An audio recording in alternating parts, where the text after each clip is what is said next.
Good day, fellow Biafrans. This is Elijah Sulis, the international lobbyist for the Biafra Republic Government in Exile, represented by His Excellency, Acting Prime Minister Ogochukwu Nekere.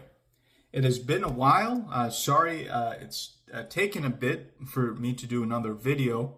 I've been very busy the past month, but I'm returning to doing my videos and will be doing so with more frequency.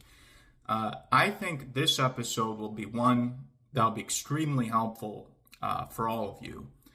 And this episode will be focused on an important topic, which is explaining or clarifying the roadmap to Biafra.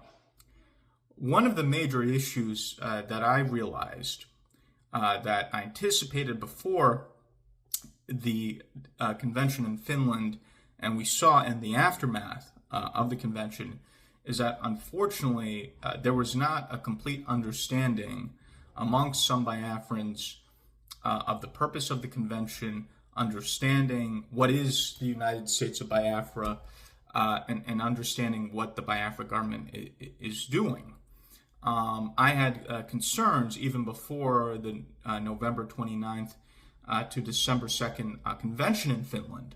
And I expressed these to Simon at the time, that some Biafrans really didn't understand the meaning of December 2nd or United States of Biafra or the processes that the Biafra government was doing, and that the Biafra government needed to do more to explain that process to Biafrans. And Simon did, in his speeches and such, touch upon some of these topics, but it was clear that many still lacked understanding. For example, after the convention, I received some very angry messages that showed this lack of understanding. Some Biafrans attacking me, saying, "Oh, don't you know we're a nation now?" Even some attacking me, saying, "Don't you know we're a government now?" Which, again, doesn't make any sense. The Biafra Republic Government in Exile was created in the spring of 2023. So are those who were saying that the Biafra government before the convention wasn't a government? So it shows that there's a complete lacking of understanding. So I'm hoping that through this communication, we can bridge that gap and help get clarity for those who don't have that clarity. Because I always had the concern, even before the convention, that some of the Biafrans who didn't understand exactly what the government is doing to achieve the goal of nationhood would have their own emotional fantasies that after December 2nd, on December 3rd, Biafra would descend from the sky and that's it. So I'm going to put this in such a way that's easy to understand for all Biafrans, and even those out there who are the most clueless will understand the process. So, what is the goal, right? When we talk about United States of Biafra, what is the United States of Biafra? Our goal is to establish a Biafran nation state, one that has full control of its territory, exercises full sovereignty, and as a nation is therefore recognized by the international community. How do we go about that?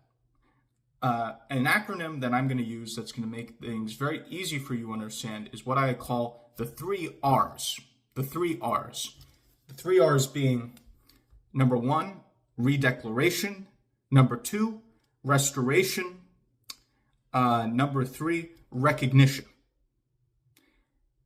The convention in Finland from November 29th to December 2nd was only one part of a multi-tiered process.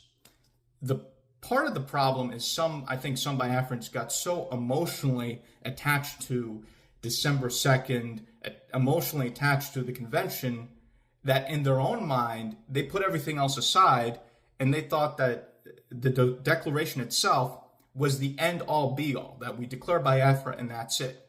Simon never said that. The government never said that. But I think some of you, being so emotional and not really thinking logically and rationally and using your reasoning, came to some different conclusion, ignoring a lot of the things that Simon was telling you because of your own emotions and what have you. The purpose of the redeclaration is to make it clear to the international community that we are pursuing the establishment of a Biafran nation state. After the declaration, or the redeclaration, from November 29th to December 3rd, with the declaration of Biafra on December 2nd, the next goal is to pursue full restoration. Because right now, the Biafran forces have some control of the territory, but they don't have full control of Biafra land territory. So the next goal is to achieve full sovereignty, which means full territorial control of Biafra by the Biafran forces on the ground. Finally, after you have a restoration where you are able to exercise full sovereignty, you've declared your intention to establish the Biafra nation state, the last step is recognition. Why is recognition important? If you don't have recognition, you're simply a self-governing territory. Case in point being Somaliland. They exercise full sovereignty, they have full control of their territory, they have their own government, they've had multiple elections, transitions of power, and so forth. But because they're not recognized as a country by any country in the international community, they are not able to have the full benefits of sovereignty. For example, because they're not recognized as a country by the international community, whether it's the U.S. or the United Nations, other countries, they're not able to fully benefit, for example, from the international financial system. They're not able to get into certain programs, so on and so forth.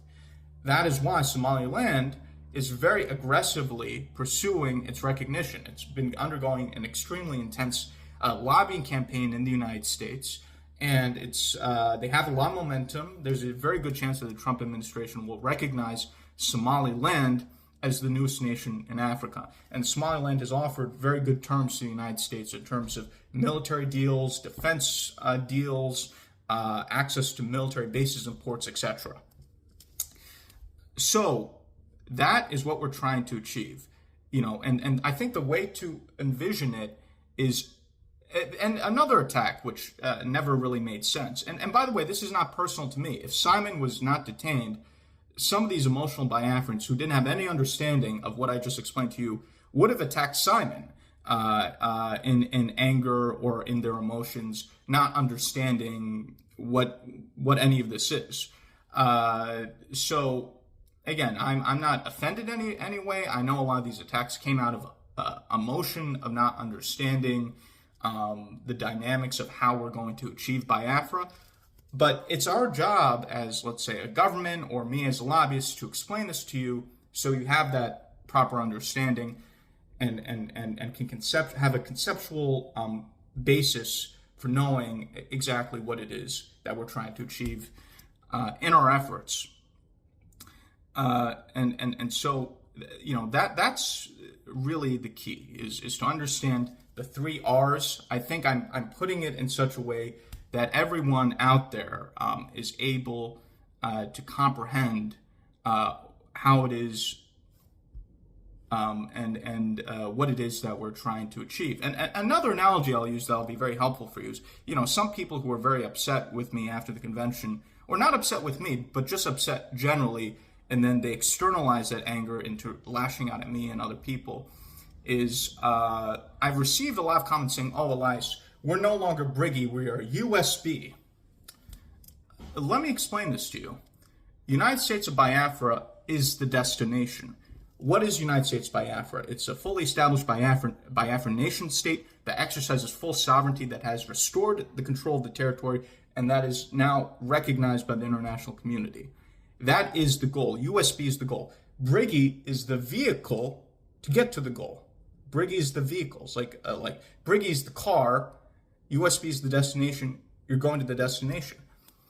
And for example, you have people in the other camp of Dr. Orbawezi who've seized on this and have weaponized this attack of, oh, we're USB, we're no longer Brgie, but they registered this USB as a nonprofit entity in Georgia, and they're all still living in exile. So, that doesn't really make any sense. What USB is what I explained to you, is when Biafra is a fully established nation state recognized by the international community that has restored control of the territory. Just because we had the declaration of December 2nd doesn't mean that Brgie is somehow dissolved. Brgie will not be dissolved until we've at least achieved full restoration. Brgie will still continue to exist as the vehicle to achieve Biafran liberation. Once the territory is restored, then we could look at transitioning from Brgie to, let's say, a transitional government, a provisional government, so on and so forth.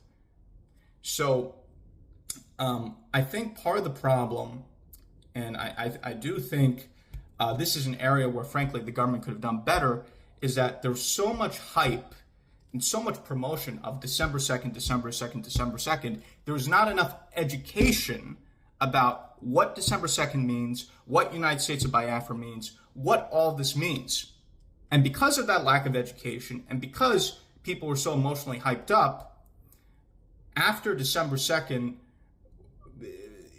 people just became emotionally disoriented when they didn't see Biafra falling from the sky. But again, that's not something Simon ever said, but I think people just jumped into all sorts of conclusions based off of their emotions. I'll give you an example.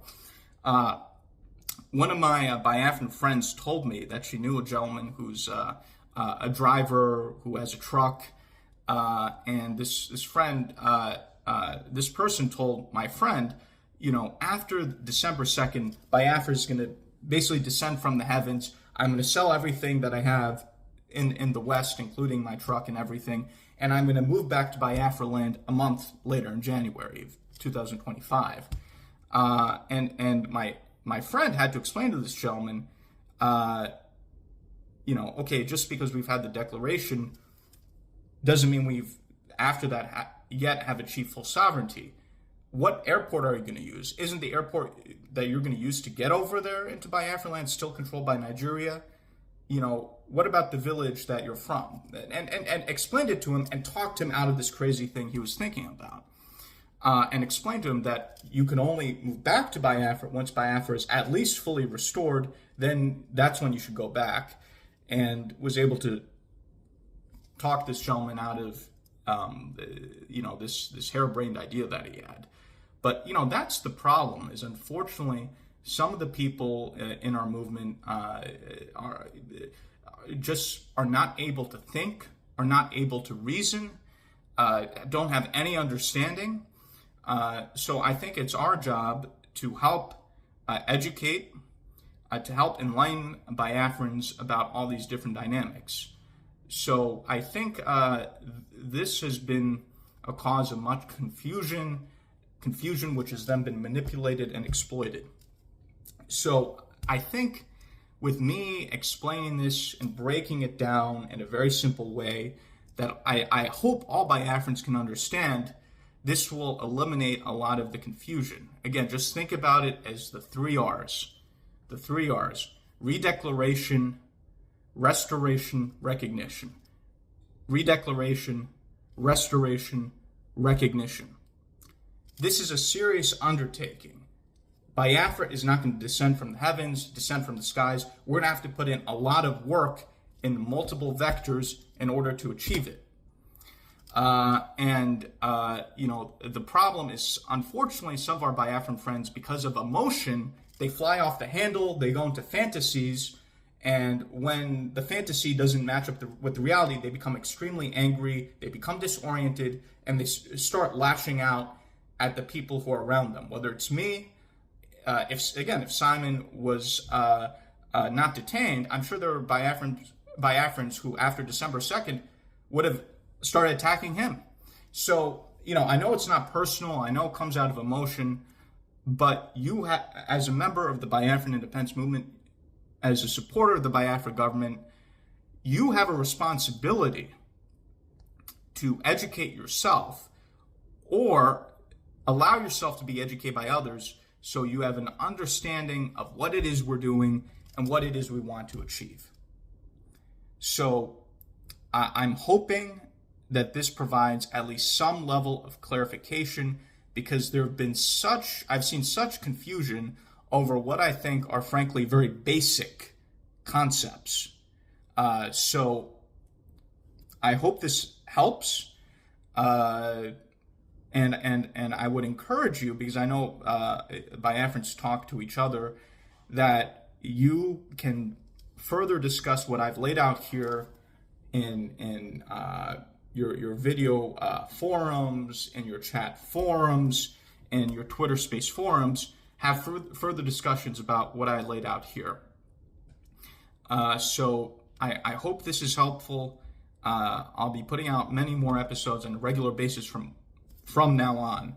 But I think this will provide a lot of clarity and be helpful in terms of alleviating some of this confusion, which has then led to irrational emotions and disorientation and things that don't make any sense. So thank you very much, and I look forward to speaking to you again soon.